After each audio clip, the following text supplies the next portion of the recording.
தேர்தலில் வெற்றி பெற்றால் அங்கே மக்கள் எங்களுக்கு அதிகமான ஆதரவு கொடுத்தாங்க, அதனால் நாங்கள் வெற்றி பெற்றோம்னு சொல்கிறதும், அதே இன்னொரு இடத்துல தோல்வி அடைஞ்சிட்டா அங்கே தேர்தல் கமிஷன் எங்கள் வாக்கு திருடிட்டாங்க அப்படின்னு சொல்கிறதும் காங்கிரஸுக்கு வழக்கமான ஒன்று தான். அதே மாதிரியான ஒரு பதிவு தான் இப்போது காங்கிரஸ் எம்பி ராகுல் காந்தி அவர்கள் சொல்லியிருக்காரு.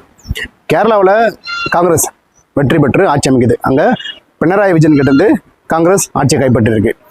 அதுக்கு காங்கிரஸ் எம்பி ராகுல் காந்தி அவர்கள் இந்த வெற்றிக்கு முழு காரணம் காங்கிரஸோட தொண்டர்கள், நிர்வாகிகள் மற்றும் வாக்களித்த பொதுமக்கள், அவங்களுக்கு நாங்கள் நன்றி தெரிவிச்சுக்கிறோம்.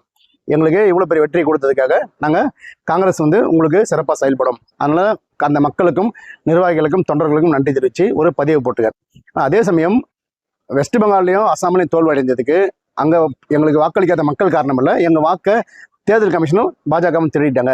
குறிப்பாக தேர்தல் கமிஷன் எங்கள் வாக்கை திருடிட்டாங்க, அதனால தான் நாங்கள் வெஸ்ட் பெங்காலை தோக்குறோம் அப்படின்னு ஒரு பதிவு போட்டுக்காரு.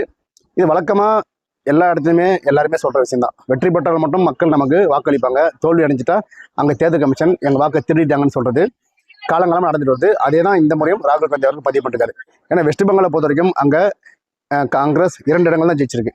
294 இடங்களில் காங்கிரஸ் வெற்றி பெற்றது வெறும் 2 இடங்கள் தான். 206 இடங்களை வெற்றி பெற்று பாஜக ஆட்சி அமைக்குது.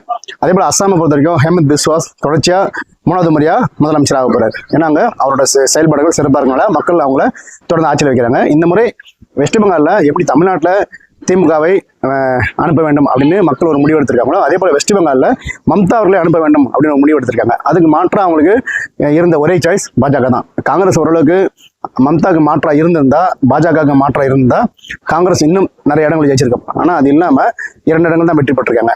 ஸோ இப்போது வெற்றியும் தோல்வியும் கண்டிப்பாக நம்ம சமமாக ஏற்றுக்க வேண்டும். ஒரு இடத்துல வெற்றி பெற்ற மட்டும் அங்கே மக்கள் நமக்கு வாக்கு போட்டாங்க, தோல்வி அடைஞ்சிட்டா அங்கே மக்கள் வாக்கு போடல, தேர்தல் கமிஷன் வேலை செஞ்சுன்னு சொல்கிறதெல்லாம் நம்ம காலங்காலமாக பார்த்துட்டு வர ஒன்று தான். இதை காங்கிரஸ் தொடர்ந்தா சொல்லினே வராங்க. ராகுல் காந்தி, குறிப்பாக ராகுல் காந்தி ஒரு மூத்த அரசியல்வாதியாக இருக்காரு. அவர் இந்த விஷயத்தை தொடர்ந்து சொல்லிட்டே வர்றாரு. ஆனால் ஓட்டு போட வேண்டியது மக்கள், அந்த மக்கள் தான் முடிவு செய்கிறாங்க. தமிழ்நாட்டில் எப்படி ஒரு முடிவு எடுத்தாங்களா மக்கள், அதே போல் கேரளாவில் மக்கள் தான் முடிவு எடுத்திருக்காங்க. அதே மக்கள் தான் மேற்கு வங்கத்திலையும் அஸ்ஸாம்லையும் முடிவு எடுத்திருக்காங்க. இதை ராகுல் காந்தி ஏற்றுக்கனாலும் இதுதான் உண்மை.